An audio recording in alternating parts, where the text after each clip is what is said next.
कटौतियाँ। In the head salaries the following deduction are allowed under section 16।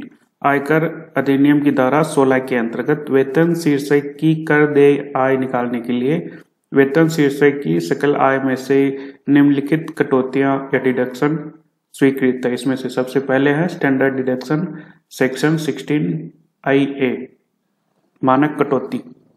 Standard deduction यह कटौती कर निर्धारण वर्ष 2019-20 से लागू की गई है तथा वेतन शीर्षक की सकल आय में से दी जाएगी। कटौती की राशि कर निर्धारण वर्ष 2020-21 के लिए 50,000 रुपये और कर निर्धारण वर्ष 2019-20 के लिए 40,000 रुपये या वेतन शीर्षक की सकल आय दोनों में से जो भी कम हो उस राशि की दी जाएगी। यह कटौती शर्त रहित है, इसके लिए किसी भी साक्ष्य की आवश्यकता नहीं है। यह कटौती किसी भी नियोक्ता वर्तमान हो या भूतपूर्व से मिलने वाली ऐसी राशि जो वेतन शीर्षक में कर योग्य है उसमें से प्रत्येक दशा में दी जाएगी। सेकेंड डिडक्शन है मनोरंजन भत्ता रिगार्डिंग एंटरटेनमेंट अलाउंस।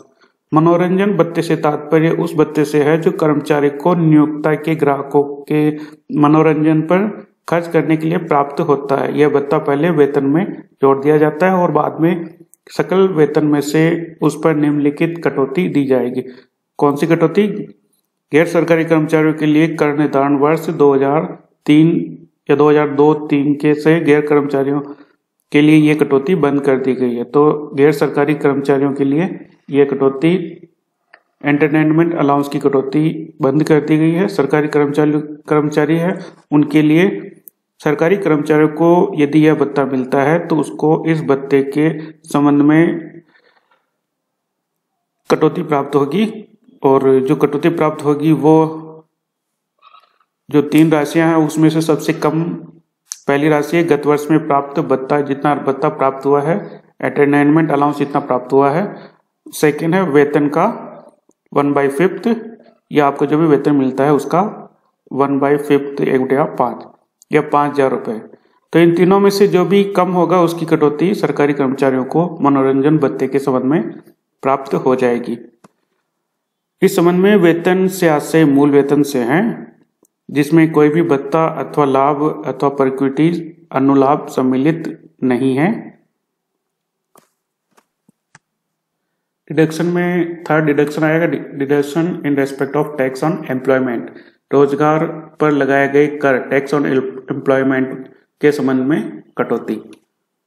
संविधान के अनुच्छेद 276(2) के अंतर्गत अथवा अन्य किसी विधान के अंतर्गत रोजगार पर लगाए गए किसी भी कर का भुगतान कर्मचारियों ने यदि गत वर्ष में किया है तो उस कर्मचारी को इस प्रकार भुगतान की गई संपूर्ण राशि की कटौती वेतन शीर्षक की सकल आय में से उस वर्ष में दे दी जाएगी। तो जितना भी टैक्स एम्प्लॉयमेंट पर टैक्स लगा है उस टैक्स की कटौती सकल आय में से या ग्रॉस इनकम में दे दी जाएगी।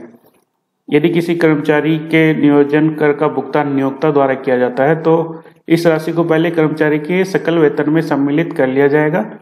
इसे नियोक्ता द्वारा कर्मचारी के दायित्वों का भुगतान माना जाता है। इसके बाद वेतन की सकल आय में से धारा 16(3) के तहत इस राशि की कटौती दे दी जाएगी।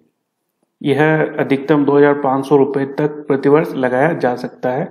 आयकर अधिनियम में कटौती की सीमा के संबंध में कोई प्रावधान नहीं है। गत वर्ष में भुगतान की गई संपूर्ण राशि की कटौती दे दी जाएगी। तो यदि टैक्स ऑन एम्प्लॉयमेंट रोजगार पर कर लगाया गया है तो जो कर लगा है उसकी सारी की सारी जो राशि है उसकी कटौती सकल आय में से ग्रॉस इनकम में से दे दी जाएगी। यदि इस टैक्स का भुगतान नियोक्ता द्वारा या एम्प्लॉयर द्वारा किया गया है तो सबसे पहले इनकम में उससे कर की राशि को इंक्लूड करेंगे और फिर सकल आय में से उसको डिडक्शन देते हुए अंडर सेक्शन 16(3) के अंतर्गत इस राशि की कटौती दी जाएगी। यदि नियोक्ता द्वारा कर का भुगतान किया जाता है तो यह माना जाएगा कि कर्मचारी के जो दायित्व है उनका भुगतान नियोक्ता द्वारा किया गया है, इसलिए इसे टोटल इनकम में इंक्लूड किया जाता है और उसके बाद में इसका डिडक्शन दे दिया जाएगा। ओके।